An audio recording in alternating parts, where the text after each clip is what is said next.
sur Made in Clems. Alors comment allez-vous? Moi ça va super. J'ai testé un cupcake normalement qui est juste détonnant. Alors si vous aimez le citron, vous allez taper à la bonne porte. Alors c'est le cupcake citron meringué. C'est juste... j'ai pas de mots. C'est super bon, c'est juste super bon. Vous avez un cœur, lemon curd à l'intérieur. D'ailleurs, vous avez la recette si vous le souhaitez juste en haut à droite. Je vous ferai la référence tout à l'heure de toute façon. Et vous avez la meringue qui donne toute petite touche gourmande de ce petit cupcake. Alors, je vous dis à tout de suite pour la recette. Pour cette recette, il vous faudra du beurre, de la farine et levure, des œufs et du sucre. Retrouvez la recette intégrale sur le blog madeinclems.fr. Alors tout d'abord, mettre dans un bol le beurre mou et le sucre.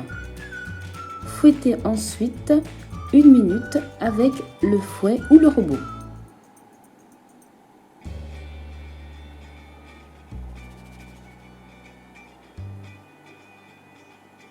Ajoutez ensuite un œuf et répétez l'opération. Pensez à racler les bords à l'aide d'une maryse. Ensuite, ajoutez le mélange farine et levure et fouettez jusqu'à ce que la pâte soit homogène. Lorsque la pâte est prête, à l'aide d'une cuillère à glace ou même d'une cuillère, vous pouvez remplir les alvéoles et mettre au four pendant 15 minutes à 180 degrés. Alors pour la meringue, il vous faudra juste des œufs et du sucre. Alors dans un bol, mettre les blancs d'œufs,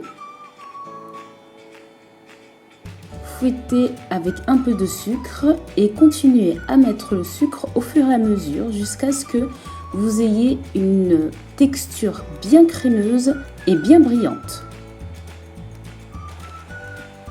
Alors juste après, préparez le lemon curd. Alors vous avez la recette juste dans le blog. En haut à droite, vous avez aussi l'indication et dans la barre d'infos.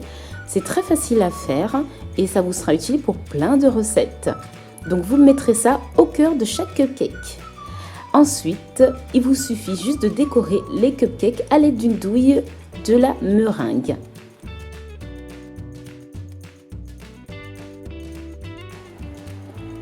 Et à l'aide d'un chalumeau de cuisine, vous allez pouvoir dorer chacun des cupcakes.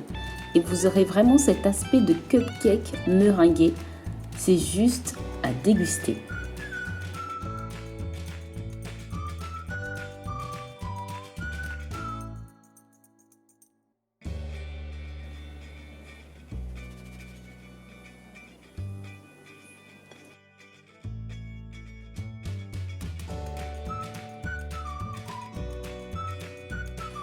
Alors, j'espère que cette recette vous a plu. Vous avez vu, c'est super simple en même temps. Vous allez voir, la génoise est tellement moelleuse, c'est même à manger à la cuillère, je dirais plutôt. Oui, ce serait plus simple de la manger à la cuillère, cette petite recette. Pensez à vous abonner juste en bas. Et si vous avez aimé la recette, n'hésitez pas à mettre un gros pouce bleu. Je vous dis à bientôt pour de nouvelles recettes.